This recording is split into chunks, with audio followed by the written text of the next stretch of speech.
오늘 우리에게 주신 하나님의 축복의 말씀 사도행전 2장 43절부터 47절입니다. 제가 46절까지 읽고 마지막 절 같이 읽기를 원합니다.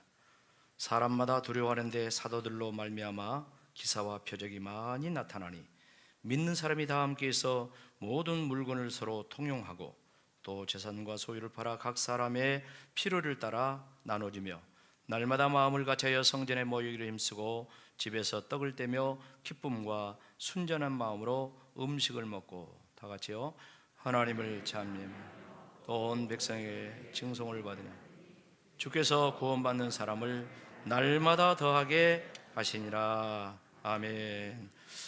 오늘 6월 둘째 주 2부 예배에 참석하신 여러분들에게 정말 성령 충만한 그런 공동체의 삶의 일원이 되시기를 주의 이름으로 축복합니다. 우리 기독교회는 이 전련의 역사 속에 많은 그 교파들이 이렇게 생겨났어요. 그 가운데 좀 생소한 그런 교파들도 많은데 구세군이라는 교파가 있습니다. 구세군이라는 교파는 우리가 자선 냄비 하는 데 있지 않습니까?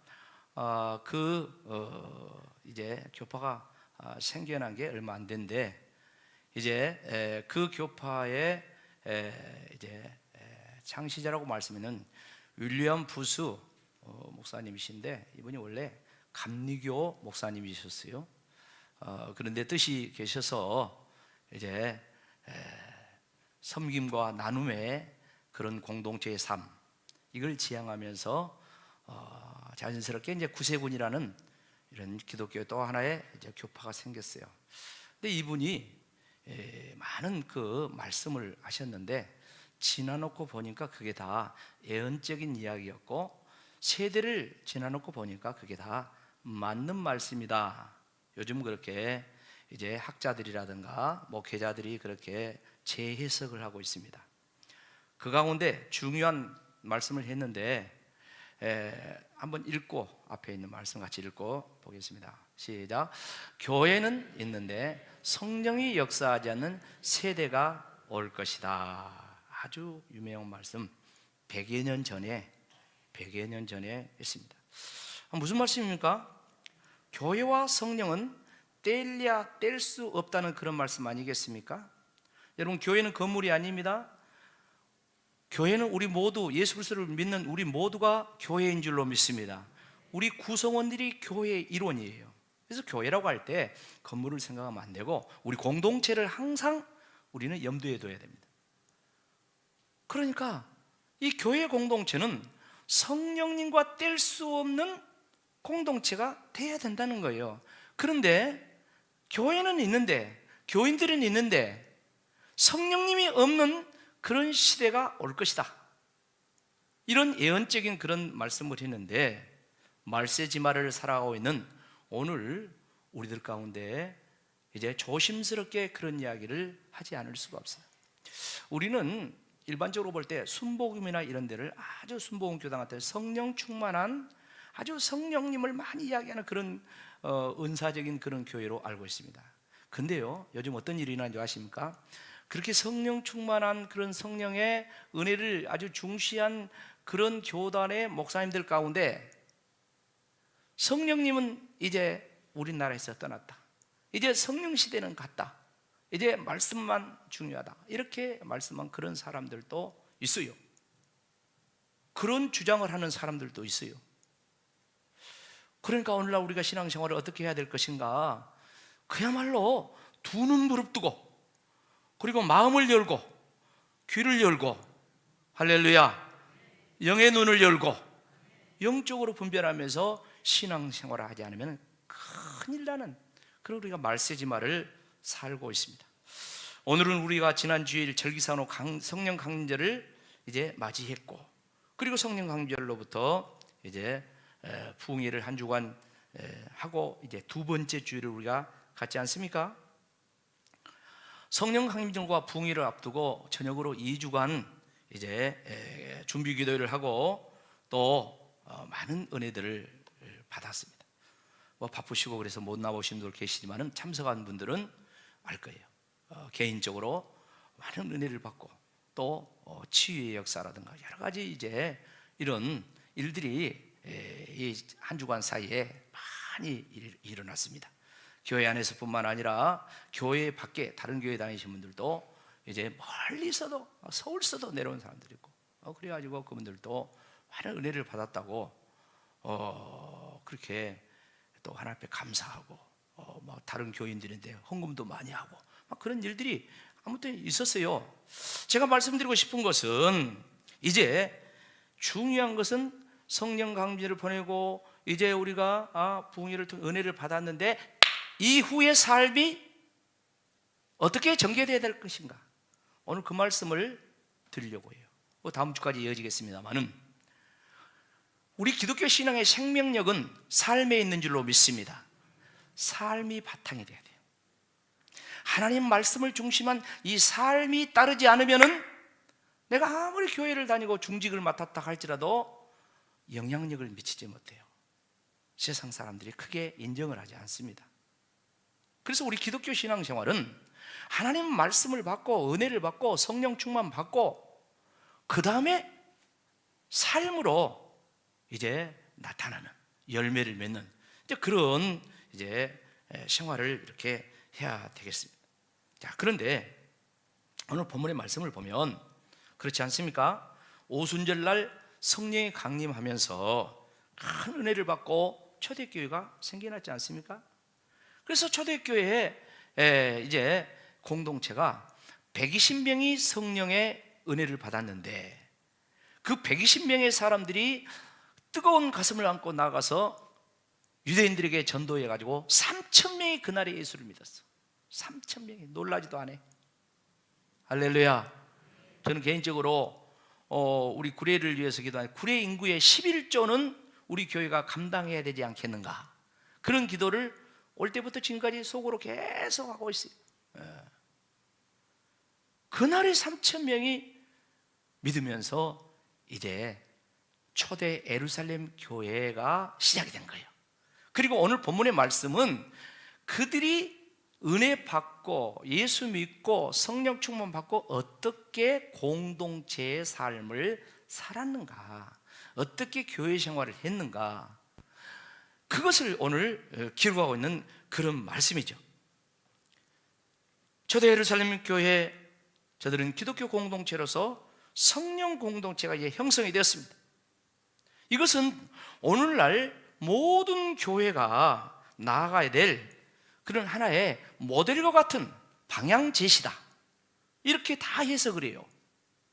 그래서 목회자들이, 신학자들이 교회에 대해서 염려하고 기도할 때 어디로 돌아가자? 초대교회로 돌아가자.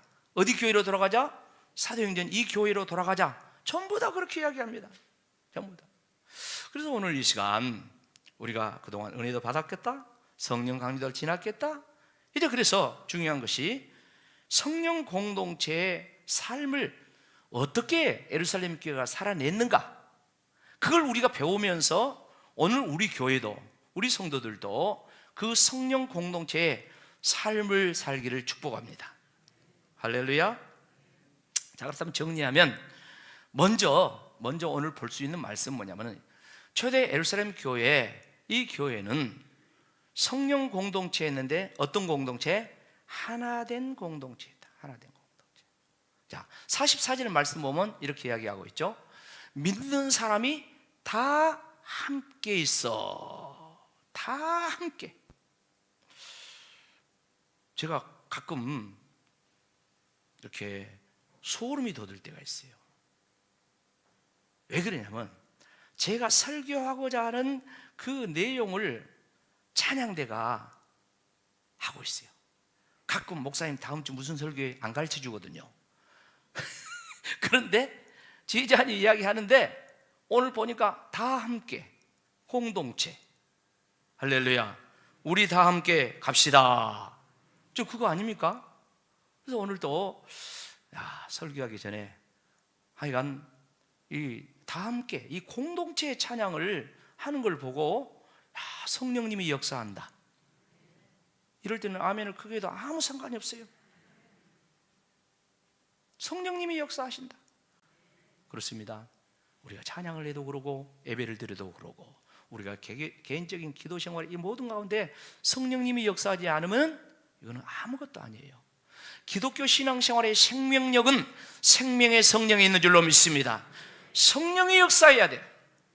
하나님의 말씀 속에서도 진리의 영이 역사해야 되고, 기도에도 성령이 역사해야 되고, 봉사에도 성령이 역사해야 되고, 전도에도 성령이 역사해야 되고, 우리의 범사에 성령의 역사가 핵심이에요. 핵심. 자, 그래서 이 초대 예루살렘 교회 성령 공동체가 시작이 됐는데, 하나된 공동체 다 함께, 그러니까 개인주의가 배격이 됐다는 그런 말입니다. 개인주의가. 여러분, 우리가 코로나 시대를 이제 겪고 있는데, 지금은 엔데믹이라고 하잖아요. 팬데믹에서 엔데믹. 이 팬데믹이라고 말하는 온 세상이 그냥 다 이렇게 영향을 받고 있다는 그런 의미라고 하면, 엔데믹이라면 이건 뭐냐면 끝났다. 할렐루야. 엔드 그러잖아, 영어로. 이제 끝났다. 코로나가 끝났다.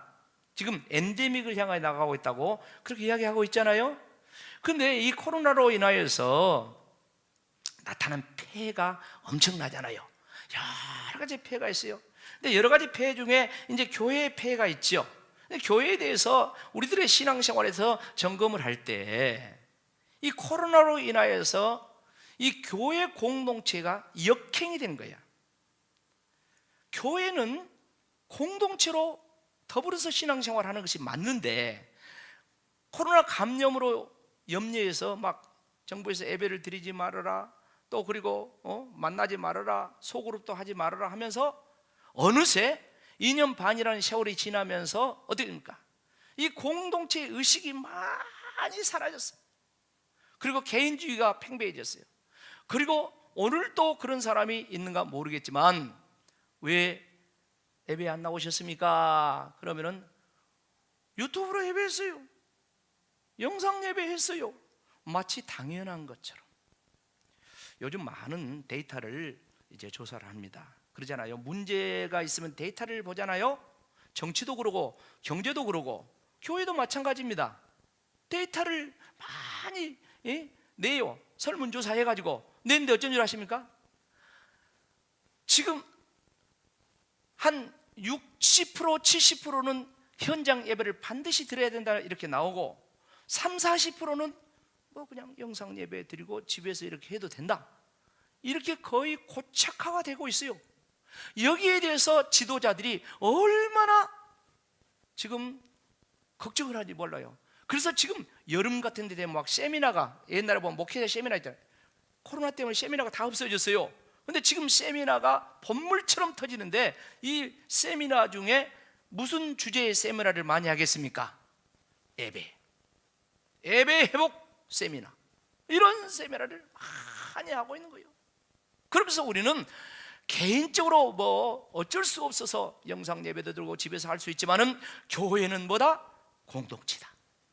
교회는 함께하는 공동체, 함께 예배드리고 함께 기도하고, 우리가 아까 찬양 속에서 나왔잖아요. 슬프고 힘들고 어렵고 하는 이 모든 것들을 함께하는 공동체. 할렐루야. 생사고락을 나눈다는 그런 말씀을 하죠, 세상에서도. 그러니까 그런 의미, 그것을 말씀을 하고 있는 것입니다. 여러분 생각해 보세요. 제자들의 신분이 어떤 사람들이었습니까? 갈릴리 어부들이었습니다. 죄송합니다, 천직이었어요. 천직.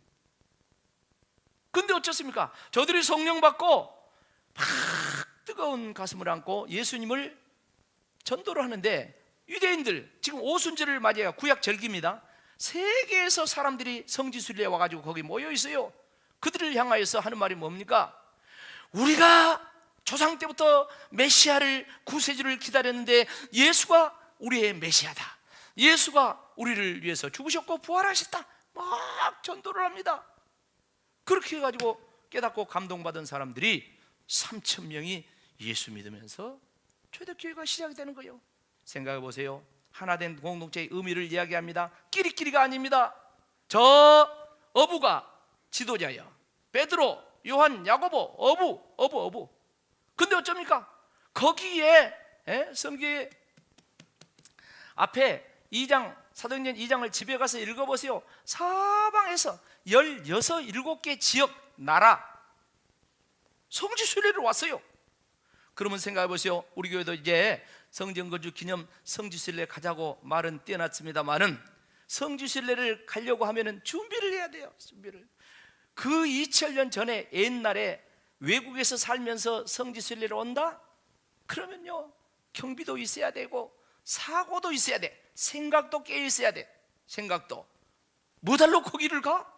그러면 답이 안 나와. 그러나 거기 가서 성경을 배우고 예수님 발자취를 배우고 믿음의 조상들이 어떤 신앙생활을 했는가, 이걸 해보가자. 이런 가치관의 전환, 이게 있으면 어쩝니까? 그냥 막 준비하고 기도하고 이제 할 거 아닙니까? 그러니까 이 가치관의 이 선두주자들이 여기 다 온 거예요. 근데요, 갈릴리 어부들이 지금 예수를 전하고 그들이 지금 함께 나아가는 거예요. 근데죠, 성령 공동체가 남녀노소 빈부귀천 유대인 헬라인 이방인 할 것 없이 다 그 속에 들어온 거예요. 할렐루야.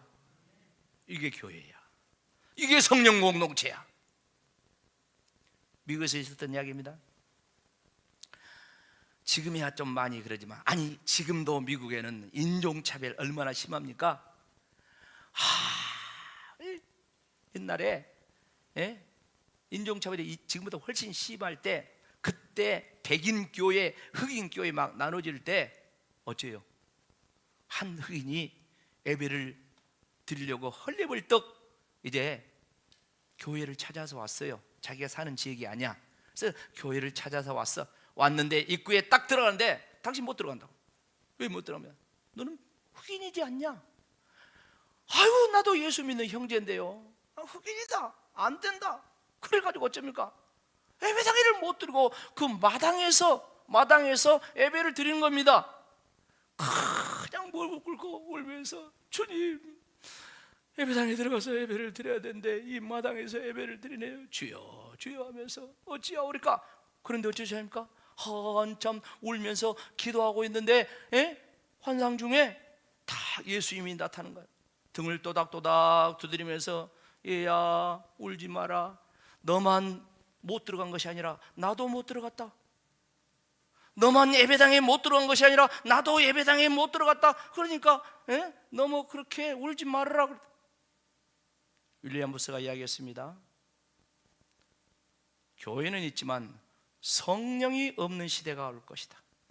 딱 맞는 말이에요. 교인들끼리 모여서 예배드린다고 어쩌고 저쩌고 하지만은 예수가 없어요. 성령이 없어요. 우리는 통탄하고 우리 신앙을 제고해야 돼요. 보세요.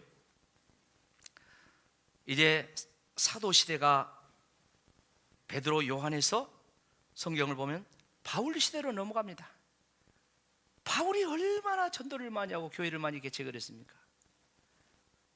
바울은 오늘 개척하고 몇 달 지나서 또 다른 데 가고 이렇게 합니다. 그럼 그 교인들을 돌봐야 될 거 아닙니까? 뭘로 돌봅니까? 편지를 통해서 다 가르치고 편지를 통해서 그 교회의 문제에 대한 해답을, 이게 서신서야. 로마서부터 시작해서 쭉 해가지고 히브리서까지 하면 14권 됩니다. 신약의 절반 이상이 돼요.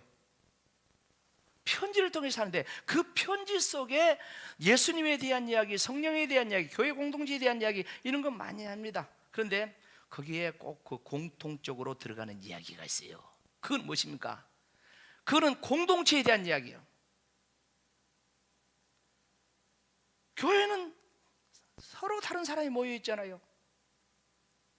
그렇기 때문에 모여 있다 보면은 생각도 다르고 삶의 습관도 다르고 여러 가지가 다르다 보니까 이게 문제가 생길 수가 있어요. 그래서 반드시 교회마다 그런 문제가 있는 교회를 향하여서 이렇게 편지를 보내는데, 먼저 보면 고린도 교회는 참 성령 충만하고 어떻게 보면은 성령의 은사에 대해서 고린도 교회에 다 기록을 하고 있어요. 그럼에도 불구하고 고린도전서 1장에 보면 고린도에는 4파가 있었다 그랬어요. 거기를 향해서 편지를 보냅니다. 고린도서 1장 10절에 보면 이렇게 말씀하고 있어요. 같이 읽어봅시다. 시작. 형제들아, 내가 우리 주 예수 그리스도의 이름으로 너희를 권하노니 모두가 같은 말을 하고 너희 가운데 분쟁이 없이 같은 마음과 같은 뜻으로 온전히 합하라. 하나의 공동체를 이루란 말 아니겠습니까? 저 말씀 뒤에 11절 12절 그 뒤에 말씀 보면은 이 고린도 교회 안에 바울파가 있고 아볼로파가 있고 베드로파가 있고 또 보니까 그리스도파가 있어요. 여기서 우리가 중시 여겨야 될 것은 그리스도파라고 이야기한 사람들은 자기 신앙의 순수성, 선명성을 이야기하기 위해서 아마 그렇게 했을 거예요. 그러나 우리가 꼭 기억해야 됩니다. 예수님은 베드로, 바울, 아볼로와 동등선상에 서가지고 하나의 팔을 이룰 뿐이 아닌 줄로 믿습니다. 말씀이 이해가 이쪽은 안 된 것 같은데, 이쪽도 다 안 된 거. 바울파, 게바파, 아볼로파 그 파의 그리스도 같은 레벨에 두고 형성을 했다는 거예요. 예수님은 만왕의 왕이고 우주 만물의 창조주고 통치자인 줄로 믿습니다. 예수님이 인간의 한 교파를 이루는 그런 자 전락이 되면 안 되는 거예요. 근데 고린도 교회는 그러고 있었어요. 고린도 교회는 은혜가 있었어요. 은사도 있었어요. 그래서 가르치는 거야. 그러면 안 된다. 하나가 돼야 된다. 그런가 하면은 로마 감옥 생활을 하는데 또 에베소 교회에 대한 그런 이야기가 들려오는데 어쩝니까? 자꾸 이러쿵 저러쿵 하는 그런 이야기들. 에베소는 대단한 도시입니다. 소아시아의 아주 핵심 도시, 아주 중요한 도시인데 우상 숭배의 그 도성이 이 복음이 전파되고 믿는 자가 많이 생겼어요. 그런데 바울이 감옥에 있는데 그 에베소 교회에 대한 소식이 들려오는데 여러 가지 문제가 있지만 교회 생활이 원만하지 못해. 그리고 늘 갈등이 있고 다툼이 있어요. 그래서 그 교회 생활은 어떻게 해야 되는가 해서 쓴 책이 에베소예요. 그래서 신학적으로 에베소서를 교회론이라고 그렇게 이야기합니다. 그 가운데 한 대목을 보면 에베소 4장 1절로 5절 그 뒤에 말씀 보면 이런 말씀이 나와 있어요. 그러므로 주 안에서 내가 너희를 권하노니 너희가 부르심을 받은 일에 합당하게 행하라. 우리 모두가 하나님께 부름받은 자인 줄로 믿습니다. 우리는 부름받은 자로서 합당하게 신앙생활을 해야 돼. 그 합당하게 신앙생활을 하려면 어떻게 해야 되냐? 2절 다 같이 읽어봐. 시작. 모든 겸손과 온유와 오래 참으로 사랑 가운데 서로 용납. 우리가 서로 공동체 생활하면서 합당하게 주님이 원하는 그런 아름다운 성령 공동체를 이루려면요 서로 겸손해야 돼요. 교만하면 문제가 생기는 거예요. 온유해야 돼요. 교회에서 혈기 부리고 뭐하고 그냥 하면은 이게 문제가 되는 거예요. 참지 못하면 또 문제가 되죠. 좀 참아주면 되는데 못 참아. 사랑 가운데 서로 용납하라 했어요. 용납이 뭡니까? 용서보다도 더한 것이 용납입니다. 나 저 사람 용서한다. 그럼 나 저 사람 얼굴 안 보겠다. 그건 용납하지 못한 거예요. 용납하라고 이야기해요. 그 다음에 3절을 뭐라고 이야기합니까? 다 같이 시작. 평안에 매는 줄로 성령이 하나 되게 하신 것을 뭐더라? 힘써 지키라. 평안에 매는 줄. 여러분 교회는 화평해야 될 줄로 믿습니다. 성령은 하나 되게 하십니다. 화평케 하십니다. 그것을 위해서 우리도 힘써야 된다 이것이요. 그러면서 4절 5절 그 뒤에 말씀 보면 주도 하나요 세례도 하나요 하면 전부 다 하나 우리가 한 소망 가운데서 부름받았다 하면서 하나에 대한 이야기를 삼위일체 하나님에 대한 이야기도 하면서 세례에 대한 이야기도 하면서 교회 공동체가 다 하나가 돼야 된다. 이걸 말씀을 하고 있습니다. 사랑하는 성도 여러분, 예수님께서 십자가 지시기 전에 기도하신 그런 장면들이 나오는데 그 가운데 일명 대제사장의 기도로 가는 예수님 마지막 기도가 나와요. 그게 요한복음 17장이거든요. 집에 가서 읽어보시고요. 그 요한복음 17장 기도는 얼마나 중요하면 대제사장의 기도라고 그렇게 학자들이 이름을 붙였을까요? 그 기도 내용이 많은 내용이 들어있습니다. 그런데 그 기도 내용 중에 핵심적인 것이 뭐냐 하면은 예수님이 하나됨에 대한 이야기를 합니다. 그럼 어떻게 하나 되어야 되냐? 요무 17장 한두 절 보면 11절을 보면 이렇게 이야기했어요. 나는 세상에 더 있지 아니하오나 그들은 제자들은 세상에 있사옵고 나는 아버지께로 가오나 거룩하신 아버지여 내게 주신 아버지의 이름으로 그들을 보전하사, 할렐루야, 아버지의 이름으로 그들을 보전하사 우리와 같이 그들도 못하게 하나. 여러분, 아버지 하나님께서 우리를 지켜주실 줄로 믿습니다. 초대 그 제자들이 얼마나 위험에 처했습니까? 근데 아버지의 이름을 그를 보전해달라고 했어요. 그러면서 덧붙인 것이 무엇입니까? 그들이 우리처럼 하나가 되게. 우리가 누굽니까? 성부, 성자, 성령 삼위 하나님을 이야기한 거야. 자, 그 뒤에 말씀 한 군데 더 보겠습니다. 21절 22절 보겠습니다. 아버지여, 지금 기도하고 계신 거예요. 예수님이 아버지여, 아버지께서 내 안에 내가 아버지 안에 있는 것 같이 그들도 다 하나가 되어 어디에? 우리 안에 있게 하사 세상으로 아버지께서 나를 보내신 것을 믿게 하옵소서. 22절 내게 주신 영광을 그들에게 주었사오니 이는 우리가 하나가 된 것 같이 그들도 하나가 되게 하려 함이라. 무슨 말씀입니까? 예수님이 하나됨에 대한 이야기를 제자들을 이제 기도하면서 합니다. 성부, 성자, 성령 하나님은 항상 하나야. 절대 떨어지지 않아. 할렐루야. 항상 하나인 것처럼 그들도 하나가 되게 해달라고. 제자들도 다 하나가 되게 해달라고 그러겠어요. 그러면서 중요한 말씀이 거기에 나와 있죠. 무슨 말씀입니까? 이 하나됨에 대한 이유를 이야기하고 있는 거예요. 하나됨의 이유. 21절에 보면은 하나됨에 대한 이유를 뭐라고 이야기합니까? 아버지께서 나를 보내신 것을 세상 사람들이 뭐하게? 믿게 하옵소서. 그들이 우리 안에 있어서, 그러니까 하나됨은 그렇습니다. 우리끼리만 하나됨이 아니라 반드시 성령으로 하나 되어야 될 줄로 믿습니다. 우리 가운데 성령이 계셔야 돼요. 반드시 우리 가운데 성령님이 계셔야 돼. 예수님이 계셔야 돼. 여러분, 세상의 공동체와 교회 공동체의 다른 점이 무엇입니까? 세상 공동체는 사람끼리 잘 모이는 거예요. 제가 구례 와서 놀라운 거, 구례 특징이 뭐냐면은 구례 사람들은 아주 잘 이렇게 모이더만요. 개인 모임도 하고 잘 모이더만요. 막 80 넘은 노인들이 동창회도 하고 다른 데는 그렇게 한 데 별로 없어. 그런데 아무튼 간에 이렇게 같이 모이고 단합하고 이게 아주 다른 데서 보기 힘들 정도로 생활 속에 이렇게 있죠. 그런데 교회는 어떻습니까? 그것만 있어서는 안 되고 사람끼리만 잘 모여서는 안 되고 반드시 예수님이 기도하신 것처럼 저들이 하나가 되어 우리 안에 있게 하옵소서. 여러분, 예수님 안에, 성령님 안에, 하나님 안에 우리 공동체가 함께 해야 될 줄로 믿습니다.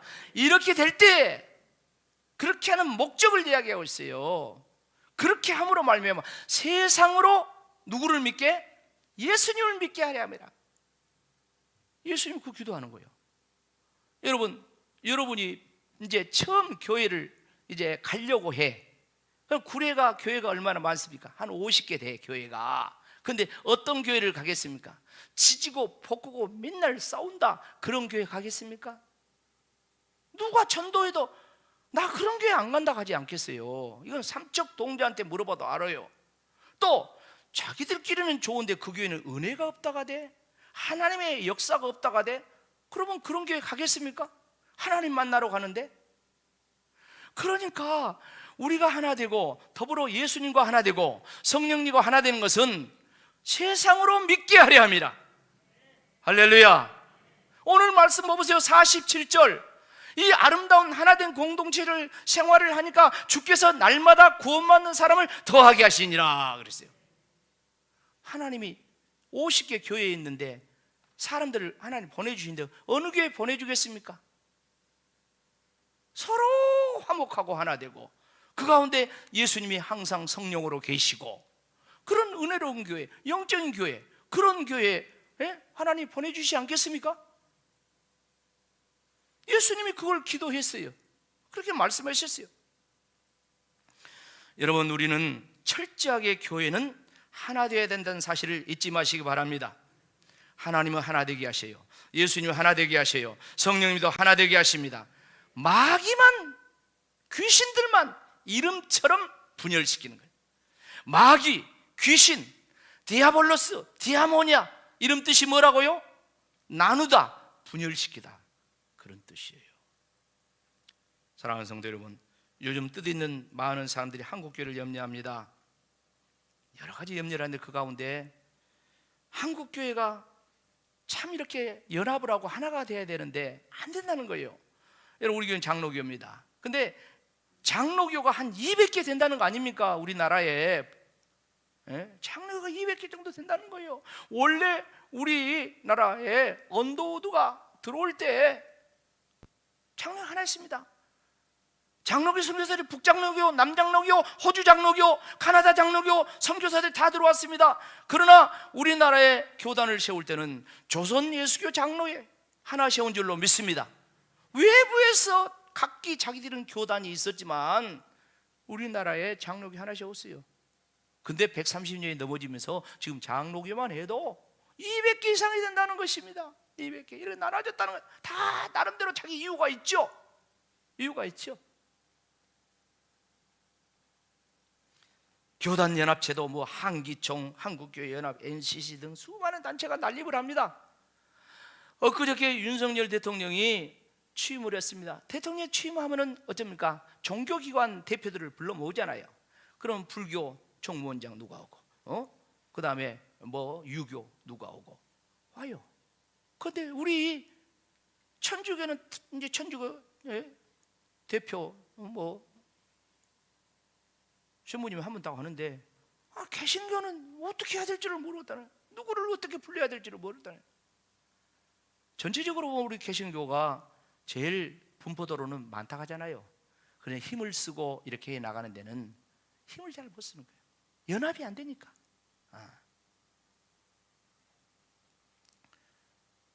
며칠 전에 신문을 보고 약간 감동받는 이야기가 있어서 제가 설교에 인용을 하려고 합니다. 제목은 이런 거예요. 더 늦기 전에, 너무 늦기 전에, 이런 제목으로 분당에 에덴교회가 있죠. 새 에덴교회. 그 소광석 목사님, 합동측 목사님 총회장 하신 분인데 이분이 글을 썼어요. 그 글을 읽고 전적으로 공감이 되더라고요. 한 내용은 뭐냐 하면은 한국교회가 연합해야 된다, 그런 내용이요. 지금 연합하지 않으면 기독교의 가슴 아픈 그 과거 역사를 우리도 답습하게 될 것이다, 이런 내용이요. 기독교 과거 역사를 다 할 수 있는 이야기가 없고 그 분열의 역사를 잠깐 보면은 이 로마가 세계를 지배하죠. 300년대 가가지고 로마가 기독교를 공인을 합니다. 그러면서 410년에 로마가 나뉘어져요. 동로마, 서로마로 나눠져요. 현재 로마는 서로마 쪽이요.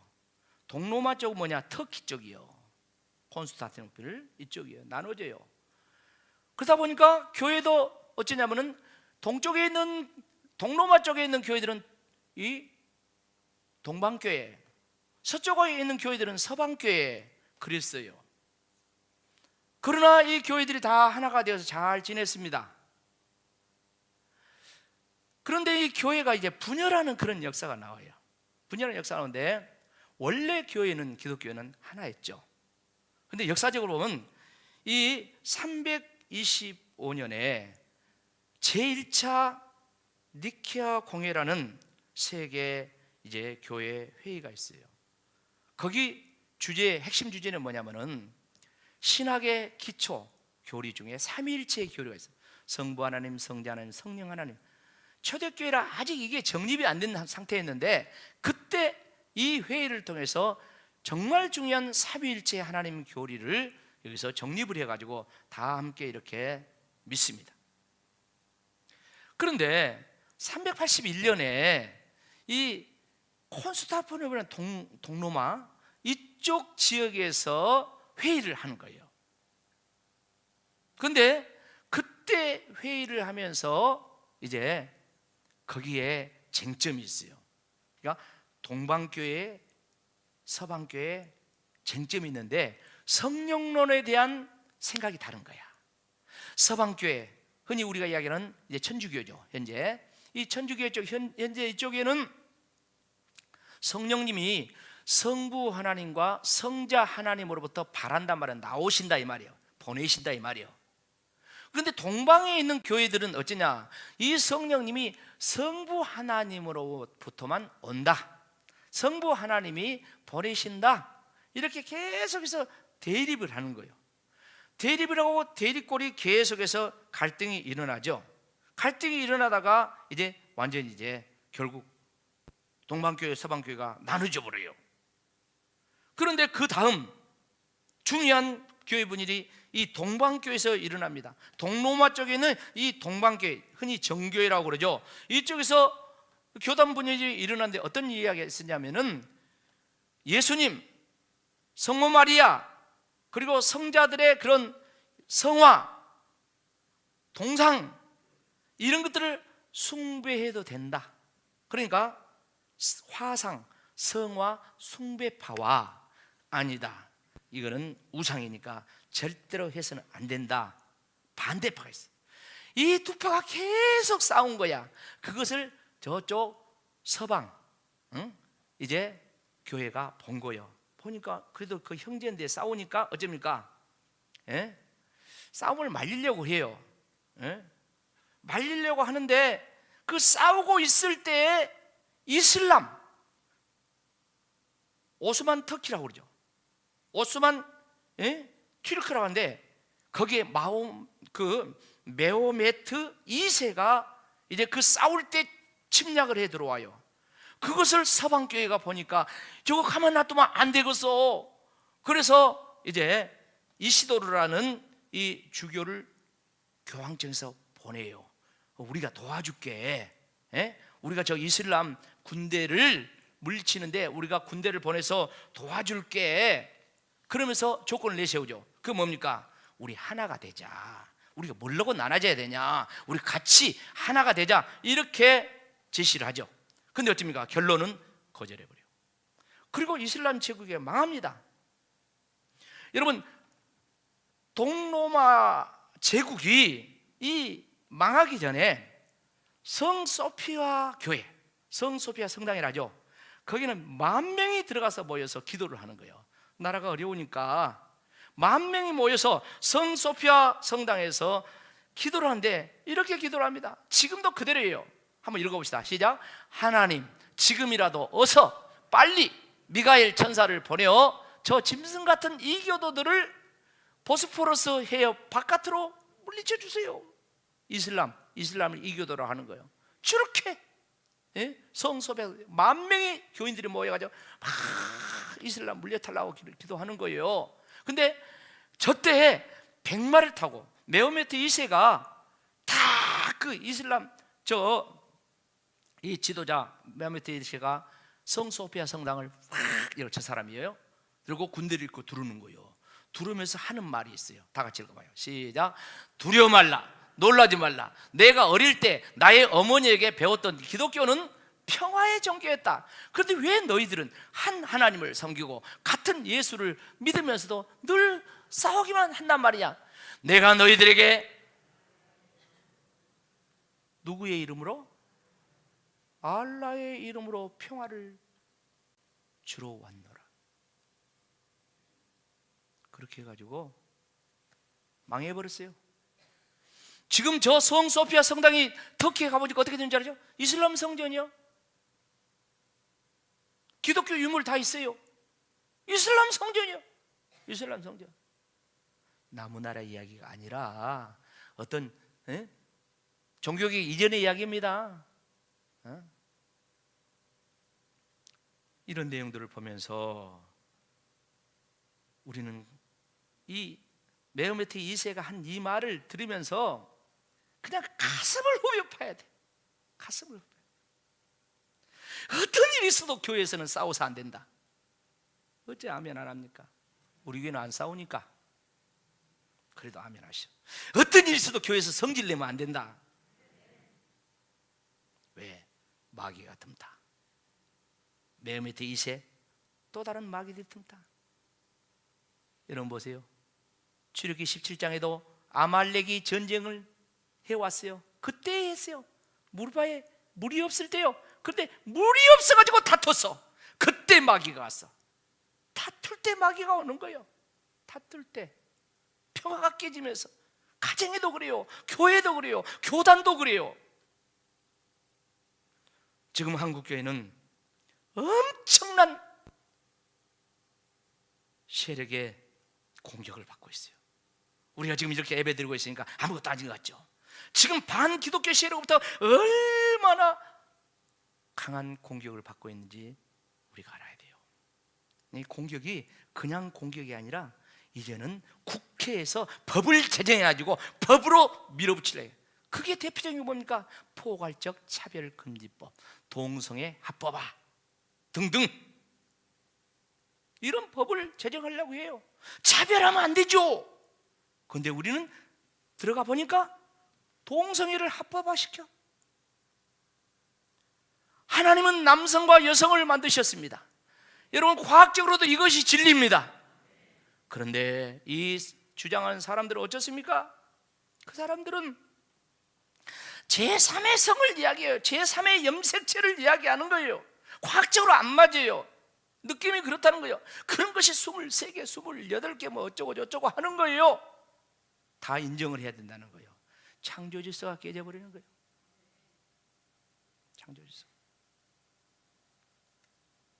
합법화가 되면요, 제가 이렇게 설교를 했다, 그러면 저는 감옥에 가든가. 왜? 차별을 했다고. 제가 이렇게 설교를 했다, 유튜브를 보는 사람들이 김명성 목사 우리 동성애자들을 차별했다 고발하면 그럼 벌금을 물든가 그렇게 해야 되는 거예요. 이제 기독교가 설 자리가 없어져요. 설 자리가. 그런 상황 속에서 우리가 진리의 파수를 위해서, 할렐루야, 진리의 파수를 위해서 우리가 기도하고 의사 표현을, 그게 역차별을 불러오는 거예요. 그런데 소수의 국회의원들이 그걸 하는 거예요. 그걸 계속 하는 거예요. 그럼 일반 국민들은 그걸 모르니까 그래, 차별하지 않고 평등한 세상을 이루어야지. 그럼 기독교인들이 안 된다 반대. 저것들은 이상한 집단들이야. 아멘. 사람 그런 거 아닙니까? 희한한 사람들이라고. 이런 상황 속에서 한국교회가 하나 되고 대표성이 공고해지면서 이제 의사도 표현하고 이렇게 할 때 힘이 있고, 또 전국에 있는 교회들이 신앙생활 하는데 은혜가 되지 않겠냐 이 말이에요. 사랑하는 성도 여러분, 기독교의 상징이 무엇입니까? 십자가죠. 십자가는 뭘 상징하고 있습니까? 써졌죠? 뭐요? 하나님과 인간이 예수님 안에서 뭐요? 하나가 되는 것입니다. 또 십자가는 너와 내가, 우리 모두가 예수님 안에서 뭐요? 하나가 되는 거예요. 십자가는 한마디로 예수님 안에서 하나됨을 상징하는 거예요. 초대교회는 성령이 오시면서 예수님 안에서, 성령 안에서 하나 되는 공동체의 삶을 이루면서 교회가 출범했어요. 오늘 이 말세를 살고 있는 저와 여러분이 이 하나님이 행하시는 이 놀라운 성령 공동체의 삶을 우리 교회 안에 온전히 회복해야 될 줄로 믿습니다. 아멘.